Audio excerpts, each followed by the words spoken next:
Baka naman sabihin mo ang OA ko.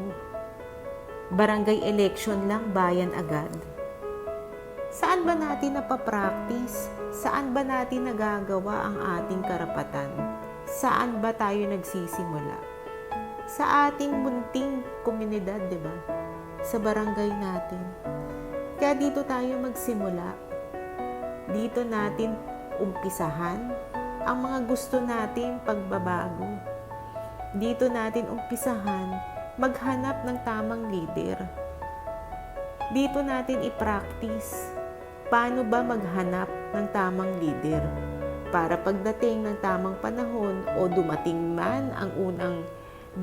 na ang tamang mas mataas na posisyon, ay hindi tayo mahihirapan o alam na natin kung paano